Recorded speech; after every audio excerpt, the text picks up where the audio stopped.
After over 10 years of silence, my son, John, suddenly got in touch. He said he had married without us knowing and now has 5 kids. Despite working late into the night, he complained of a tough life, so I started helping him out with housework and money after work, visiting his apartment. But it turned out that his oldest son and his wife were just loafing around, not working, and I was shaking with anger. I was pushing my exhausted body to keep going to that apartment every day. It's unforgivable. They're going to pay dearly for trampling over my feelings. The following weekend, as I was riding in the car driven by my husband, Steve, I got a call from John. "Hey, Mom? I'll be there soon." "Huh? We're gonna live with you from today. You'll take care of the grandkids, right? Do whatever you want. We've just arrived at our new place." "What? A new place?" "Let me correct that. It's not 7 of us living together, but 8. "What? Hey, what do you mean?" "Goodbye then." I hung up the phone without paying any mind to the confused John. My name is Susan, a 55-year-old housewife. Last year, Steve and I celebrated our 30th wedding anniversary. While it's not uncommon to hear about couples our age divorcing or living separately, Steve and I have lived harmoniously without any major fights. Living with John, back in the day, was a constant struggle as he swung us around. Looking back, it felt like I was raising a monster. John never listened to us since he was little. Steve's mother lived alone in the same town, and John would run off to her place whenever he didn't like something. When I went to pick him up, I'd get scolded by her and she'd make snide remarks, which became a regular pattern. The reasons for John's tantrums were always trivial. He was ticked off because he wanted a hamburger but got curry for dinner instead. He was angry when I scolded him for skipping tutoring. And he was frustrated when a teacher caught him with comics at school and I chided him as well. He'd run away to his grandmother's house over such petty things. Every time, his grandmother would blame me, ranting hysterically. "You're not doing things right, that's why John gets scolded." "I'm sorry. John is more sensitive than you. Be more supportive of him." "Yes. There are plenty of other daughters-in-law, but there's only one John." With her coddling him, no matter how much Steve and I tried to discipline him, John showed no signs of remorse. And with each scolding from her, I felt more depressed and cried. One day, fed up, I confided in Steve, and he became furious and confronted his mother. "How could you say such things to Susan? I won't forgive you, even if you are my mother." "Oh, so I'm the bad one? It's because that daughter-in-law is too busy with work and neglecting John that he's turned out this way." I heard everything because Steve had put her on speakerphone. "Susan's been looking after John all by herself because I'm busy with work. She's doing a great job. Stop blaming her. You've been brainwashed by that daughter-in-law to defy your parents." "Well, fine, when you live with us, we'll make her quit her job and she'll learn to devote herself to me." After Steve yelled at his mother, she eventually called saying she wanted to live with us because she had hurt her knee. The thought of eventually having to care for her made me shiver, but Steve flatly refused. Later, after a discussion with his siblings, it was decided that she would go live with Steve's sister. My mother-in-law moved to my sister-in-law's place, which is quite a distance away, and that's when John started to become estranged from her and quieted down a bit. Maybe because he had always been rebellious since he was little, John's rebellious phase was mild. He was always grumpy and hardly responded to me or Steve, but he didn't resort to verbal abuse or lashing out at objects, and before we knew it, the phase was over, so Steve and I breathed a sigh of relief. But after graduating from high school, John quit his job after just 3 days. When Steve scolded him, John stormed out of the house. Right after, the mother-in-law called Steve. I heard about it on the phone. "Scolding him just for quitting a job, don't you think that's a bit harsh?" she said. "It's his fault for being late 3 days in a row." "Mom, please don't interfere," Steve retorted. Even after Steve hung up, she kept bombarding him with calls and emails, but Steve continued to ignore them. We thought John would come back soon enough, but contrary to our expectations, we lost all contact with him. Neither my messages nor Steve's reached John, and our calls wouldn't go through. Even asking John's friends yielded no news of him. While Steve looked worried, he comforted me saying, "He must be doing fine. He'll just show up out of the blue one day." "Yeah. I guess all we can do is believe and wait," I agreed. "Yeah, that's right." With John gone, we threw ourselves into our work more than ever to distract from the loneliness. The house we got from my parents was getting old, so we decided to live in it while undertaking a major renovation. When it was all done, John suddenly called. "Hey Mom, long time no see." John? I was so worried, we couldn't get in touch with you at all. I said, my voice trembling. "You sound well, that's a relief. Why don't you come by and show your face sometime?" "Yeah, will do. By the way, Mom, you've got money, right?" I was taken aback. "Dad's in management, and there's money at home. Plus, you're working part-time," he continued. "Well, we're doing all right, why do you ask?" I replied, perplexed by his sudden question. "We're a family of 7, running low on cash." "It's pretty tight," he explained. "What?" I exclaimed. "Ballet, piano, French lessons, swimming, the cost of activities is just sky high, and with 5 girls, clothing expenses add up. Our salaries just aren't cutting it." With a sigh, John lamented, and I yelled out to him. Wait a minute. You're married? With a wife and kids?" "Yeah. I'll send you the address, come visit us. You'd want to see your cute grandkids, wouldn't you?" "Of course, I would." "All right, I'll come over." Confused but having made a promise, I visited the address he gave me on the weekend. When I opened the door of the 1-bedroom apartment, I was nearly bowled over by the trash overflowing from the narrow entrance to the living room. A woman with pink hair and heavy makeup came running from the back of the room. "Hi Susan, nice to meet you." "I'm Natalie," she said. As Natalie reached for a handshake, I felt a sharp pain on the back of my hand. Her long nails had scratched me, drawing blood. The constant crying of the children and the sound of their running feet, along with John yelling at them, made it a noisy chaos. "Susan, could you make us some food?" "I'm just so swamped," Natalie asked. "Sure, that's fine." I agreed, thinking if there were 5 kids, she must have her hands full. But the fridge was empty, and there was no canned food or rice to be found. With no choice left, I went to the supermarket, bought ingredients, and made spaghetti with meat sauce as the kids requested. John complained. "I wanted fried chicken." "Don't decide on your own," he grumbled. "Oh, did you?" "I'm sorry about that," I apologized. "The head of the house gets his wish first," he insisted. Well. Since she's gonna be here every day, it's no biggie," Natalie interjected. I was taken aback by her assumption. "All right. Tomorrow, it's fried chicken then," John said. "I can't do every day." "I work every day except Sundays," I protested. "Ah, but you finish your part-time job by 3 p.m., right?" "You can come over after that," Natalie suggested. Seeing Natalie's frustrated face, John also pursed his lips. "You can see we're having a tough time. We both come home late, so we need help with the kids. Daycare costs extra, and the after-school program's closed, so we're stuck. I've cut back on work to take care of the kids, but with my pay dropping, I'm at my limit." Overwhelmed by her nearly tearful plea, I finally gave in. I knew all too well how hard it was to juggle work and parenting. Starting the next day, I began stopping by my eldest son and his wife's place after work to help with cleaning and dinner.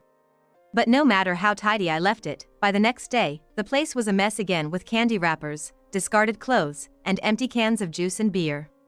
Still, I kept visiting my son and Natalie's home. They always got back around 9 p.m., so I figured they were too busy with work to handle anything else and sympathized. Despite working so much, John and Natalie's constant refrain was "we're broke." I wondered if they were just in low-paying jobs, but without prying, I gave generously for Christmas and birthdays, offering quite a bit of money for each grandchild. After a year like this, I fell ill from overdoing it. "I'm sorry. I can't make it over for a while," I apologized over the phone. John responded with regret. "Okay. Sorry for pushing you so hard, Mom. Please rest up." See, he can be considerate. I shared this with Steve, who frowned. One of my subordinates lives in the same apartment complex as John. He said they've been seen wandering around downtown in broad daylight. "What? No way." But with a sense of unease, I drove downtown after work the next day. Half in doubt, I parked near the station and waited for an hour. When my son and his wife appeared, I was shocked. They came out of a bingo hall on the roadside, chatting and laughing loudly as they walked past my car. Hit the jackpot today. Natalie, you should hang out with me at night instead of partying all the time. It's fun, right? Maybe once in a while. I get bored hanging around like you do. But don't you think we should start working soon? We've got rent and bills to pay, and we're getting notices. Don't worry about it. We can just ask Mom for money. I couldn't believe my ears. Well, yeah. Having 5 grandkids is enough of a good deed. They should give us money for that. John agreed and then made a shocking suggestion. Hey, how about we move back home? We can get money and babysitting for free, and Mom can be put to work. We could live it up forever. Really? Awesome. When do we do it? Their laughter faded away, and I slammed my fist onto the dashboard. I was so angry I could cry. After all the effort to give those two a break from their busy lives, they trampled over my feelings. I won't forgive this. They will pay for what they've done. The next weekend, as I was riding in Steve's car, John called. Hello? Hey, Mom? We'll be there soon. What? I switched to speakerphone so Steve could hear. We're all moving in today. You'll take care of the grandkids, right? I wasn't even surprised. I had just gotten a call from my mother-in-law. John and his kids had sent over a bunch of their stuff. So I cheerfully replied. Help yourself. We've just arrived at our new place. New place? Just a correction. It's not 7 people moving in, it's 8. What? Hey, what's going on? Goodbye. Ignoring John's confusion, I hung up. We arrived and got out of the car. Walking through the black gate and down the path, I gazed at the red-roofed mansion surrounded by trees. This is truly a lovely home. It's like a dream come true. It's a used place, but the interior is still pretty neat, and it was a real steal, huh? But Susan, it's frustrating, isn't it? Having to hand over the house we renovated to live out our days into John, Steve said with a frown. I turned to look at him. So, Steve, are you gonna live with those folks? No way. No matter how much they beg, I'm absolutely refusing. I nodded in agreement to Steve's firm declaration. I feel the same way. So, let them get along on their own, right? Instead, we won't help them at all from now on. That's fair, isn't it? Yeah. I'm glad I was able to switch my job to remote work. I'm relieved my transfer request was approved, too. Just so happens the branch nearby was short-staffed. While we were talking in the yard, the moving truck arrived. We pushed open the hefty door and watched with satisfaction as the movers carried furniture and boxes into the house, occasionally giving out instructions. It was sooner than expected when John gave in, just 3 days after the move. Mom, please come back. He begged on the answering machine, which had dozens of messages, prompting me to pick up the phone to complain. When I answered, he pleaded in an almost tearful voice. What are you talking about? You and Natalie wanted to live in that house, right? You moved out of a 1-bedroom apartment into a 5-bedroom house, that's an upgrade. No one told me Grandma was gonna live with us. I almost laughed at John's cry of dismay. Yes, through my sister-in-law, I had reached out to my mother-in-law, suggesting why not live with John. The selfish mother-in-law, having exhausted the patience of her kind and enduring daughter-in-law and son-in-law, and being shunned by other relatives for taking her in, had sulked back to her own home. She spread around the neighborhood that I've been abandoned by my family despite my bad knees. When I heard from Steve that my sister-in-law and brother-in-law were at their wits' end, I thought it was the perfect time to propose she live with John. Why? When John was little, he was Grandma's boy. The two of you teamed up to blame me and took joy in it. Back then, I used to cry every day. The school teachers would point out John's bad behavior, and if I scolded him, I would get sarcasm from my mother-in-law, and it felt like I was going to develop an ulcer. I hate this spiteful old lady. She just lounges on the couch, constantly nagging Natalie. She interferes with how we raise the kids but doesn't contribute a dime. Doesn't take care of them either. Being around her just makes me angry. Well, you guys did the same thing, didn't you? I retorted sharply. Lying about work to make me do all the housework while you went out to play. You knew I was exhausted from work every day, but treated me like a maid. And then you moved back to your parents' house because it meant you didn't have to pay rent or living expenses. Isn't that cheeky? John fell silent, and I went in for the kill. As a parent, it's natural to take care of your own kids. Sure, having 5 is tough, but then why did you have a big family? Even pets show love to their offspring. It's shameful to not work, gallivant around and mooch off your parents for living expenses. I hung up on John while he was still silent, hoping my words would make him reflect a bit. As I thought this, calls from my mother-in-law started coming in non-stop. I ignored them for a while, but had to reluctantly stop by the old house because I forgot something. The shoes were gone, so it seemed John and Natalie were out. I tiptoed into the kitchen to get what I needed and head out when I was caught by my mother-in-law, who had a face like a mask of fury. "Oh, glad to see you're doing well." "Not well at all." She screamed at me, red-faced. "Susan! You pawned off your failed daughter-in-law on me." "What are you talking about?" "Don't play dumb. John's wife Natalie. What's with her?" I forced a smile and looked down at my feet. Trash overflowed the hallway and living room. It was a struggle just to walk to the kitchen without stepping on garbage. If the mother-in-law disliked it, she should tidy up, but likely all 3 adults didn't clean and just lazed around, making things worse. Come summer, it'd likely attract bugs and rodents, a miserable sight. When I asked that kid for some tea, she told me to brew it myself, and when I tell her to clean up, she pretends not to hear. She spends all day fiddling with her cell phone, lazily passing time, and doesn't even cook, just lines up the store-bought food packs on the desk. The house is a total mess, like a garbage dump. You need to properly teach your son's wife some manners. Please talk to Natalie about that, not me. Besides, if she's not cleaning up, John should do some housework." "What? Having a man do the housework, are you out of your mind?" My mother-in-law was ranting with incredible fury. "It's your fault your daughter-in-law isn't well trained. Come and clean up. And do some housework while you're at it. Even though you say you work every day, it's just part-time, isn't it? You should be able to take care of me. That's a wife's job." I refuse. I'm busier than I look. Please enjoy tidying up with your grandson and your adorable grandkids. Adorable? They're insolent, don't show me any respect, and I can't stand their noise. I would have doted on them if they were boys. A daughter-in-law who can't produce a son is just a nuisance. John should just divorce her already.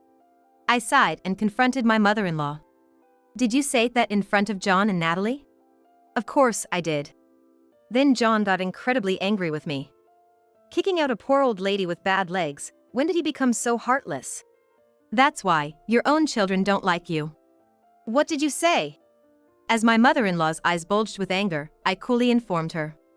I don't want to be told it's just part-time by someone who's never worked a day in their life. I won't come here anymore. And don't expect me to answer your calls either. Excuse me. Who do you think you're talking to like that? I heard her angry voice fade as I drove back home. Later that night, the phone kept ringing insistently, so I told Steve what had happened and we discussed what to do. Steve looked exasperated and apologized. Susan, I'm sorry you had to go through this. You don't have to answer her calls anymore. I'm cutting ties too. Is that okay? Didn't your sister and brother cut ties with her as well? It's fine. I'm sick and tired of dealing with her. All right. So, Susan and Steve blocked his mother's number. Just when I thought we could relax, there was another call from John. Reluctantly, I answered the phone, and John's voice was shrill with panic. Mom. A notice about the mortgage payment came. Why is it addressed to me? This is supposed to be your house, right? Well, yes, it's the house I took over from Dad. I told you during the summer visit when you all came over, that we were changing the house's title. Huh? John sounded completely lost. I told you it was important to listen. But you were only half listening while playing on your phone. Really? I don't remember that. Frustrated with his careless response, I was appalled. We did change the title, but it was our decision, so Steve has been paying the mortgage. But you all just barged in and started living here without permission. So, it's only right that the occupants pay. What? You're the ones who left. How am I supposed to pay a $1,000 monthly mortgage? John raged.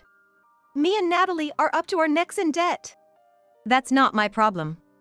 If you worked hard, You could pay off a little at a time, but expecting parents to cover for you is why you're in this mess, sinking deeper into debt. I don't want to hear your lecture. This is bad, really bad. John's voice trembled. Probably pale as a ghost. Fine. $50,000. Just give me $50,000 and we'll manage for a while. In a desperate tone, John was pleading with me. Lately, I've been doing well with betting on horses. If you give me $50,000, I'll turn it into $500,000 and pay you back. Then I can cover the back rent of the old apartment, the debts I racked up gambling, and Natalie's credit card loans. John's voice was almost enthusiastic. Please, I don't want to let down your cute grandkids. We're family, we have to help each other out when times are tough. I felt utterly drained. Holding my forehead and swallowing my anger, I spoke out. I have been the one paying for my grandkids' extracurriculars, giving more than the usual amount for school admissions, Christmas, birthdays. I thought I was doing enough. Huh?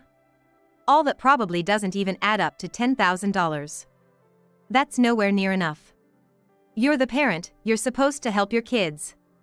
You have extra cash, so give us more. Enough is enough. When I scolded him, John gasped on the other end of the phone. Steve and I don't work just to give you money. We work to live our retirement without being a burden to you. I advised John as if talking to a child. You're already 30. When are you going to stand on your own? Before you ask your parents for help, find a job and start working seriously. You're a parent yourself now. But, from now on, you should rely on Natalie, not me. Work together and make it work. John seemed like he wanted to say more, but I hung up after saying just that. John and his wife Natalie had to sell their house with tears in their eyes because they couldn't pay off their $100,000 loan. In just a few months, their 5 kids had turned the interior into a mess, and the real estate agent told them they couldn't sell the house without repairs, which only increased their debt. Moving into an old one-bedroom apartment with their children, John and Natalie managed to pay off a small portion of their debt with the sale proceeds, and planned to pay off the rest by working. However, it turned out that both were secretly piling up debts, counting on my money. Can't believe they caved so quietly after all that talk about leeching off parents. Shut up. The nerve of you, trying to mooch money from my folks. The couple continued to fight like this, and soon got sued by the neighbors for noise complaints, leading to them being forced to leave the apartment. Since then, I've heard that they keep getting kicked out and moving to different places. Even so, Steve and I must have gone wrong somewhere in raising our son. It's too late to fix things now, but John is a 30-year-old adult with a family. From now on, he needs to show some responsibility as a husband and a father and earn a living. According to Steve's relatives, after a huge fight with John and his family, my mother-in-law moved back to her previous home. Her knees are bad, but she can manage on her own, occasionally calling in a housekeeper for help. However, she's been so demanding that she's been turned away by maid agencies lately. And it seems her house has become a cluttered mess. Steve and I live a peaceful life in a large house with a spacious yard. Gone are the days of being unjustly scolded by my mother-in-law or being treated like a servant by John and his wife. Now, Steve and I enjoy walks in the nearby woods and trips to museums and art galleries on weekends. We've promised each other that in our golden years, we'll rely on no one else and eventually move into a retirement home together. I may not have been able to connect with John, but I'm determined to stay close with my husband until the end of our days.